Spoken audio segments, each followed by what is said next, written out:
IPS officer Shivangi Bansal हिने तिच्या नवऱ्यावर आणि सासऱ्यावर 6 क्रिमिनल केसेस आणि 3 सिव्हिल केसेस टाकलेल्या होत्या. यामध्ये त्यांना जवळजवळ 100 दिवसापेक्षा जास्त कारावास भोगावा लागला.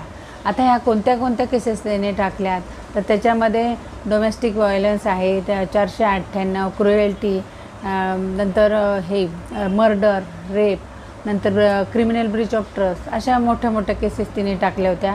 आणि त्याचा परिणाम म्हणून तिच्या नवऱ्याने आणि तिच्या सासऱ्यांनी इतकी दिवसाचा 100 दिवसापेक्षा जास्तचा कारावास भोगलेला आहे. तर याच्यासाठी जेव्हा सुप्रीम कोर्टाने ते ऑब्झर्व केलं की ह्या केसेस, तर त्या IPS ऑफिसरने ती डायव्होर्स आणि मेंटेनन्ससाठी अर्ज केलेला होता.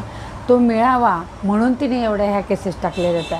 जेव्हा सुप्रीम कोर्टाच्या निदर्शनास आलं की ह्या केसेस ह्या फक्त डायव्होर्स आणि मेंटेनन्स मिळण्यासाठी तिने केल्यात आणि ह्याच्यात काही तथ्य नाही, तेव्हा त्यांनी त्या IPS ऑफिसरला एक माफीनामा पब्लिश करायला लावला, म्हणजेच अपॉलॉजी लेटर, की तो माफीनामा तिने हिंदी आणि इंग्लिश या दोन्ही मीडियामध्ये तिला पब्लिश करायला लावला आणि त्याच्यामध्ये कुठलीही कंडिशन नको आणि त्यांनी दिलेल्या फॉर्मॅटमध्येच तो पब्लिश करायला पाहिजे अशी त्यांची अट होती आणि सर्व मीडियावर तो सर्क्युलेट व्हायला पाहिजे.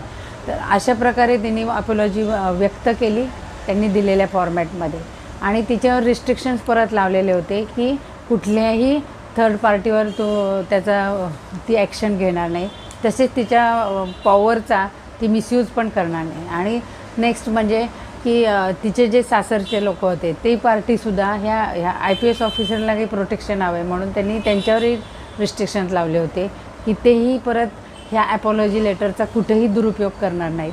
आणि ह्याच्यानंतर मग त्यांनी तिचा डायव्होर्स ॲप्लिकेशन ग्रँट केलं, कारण ह्या इतक्या स्टेजला केसेस गेलेले असल्यामुळे त्यांनी एकत्र राहणं शक्यच नसल्यामुळे त्यांनी डायव्होर्स ग्रँट केला आणि रिझोल्युशन ऑफ मॅरेज करून टाकलं. अशा प्रकारे हे IPS ऑफिसरने तिच्या जो पोझिशन आहे त्याचा मिसयूज केलेला आहे.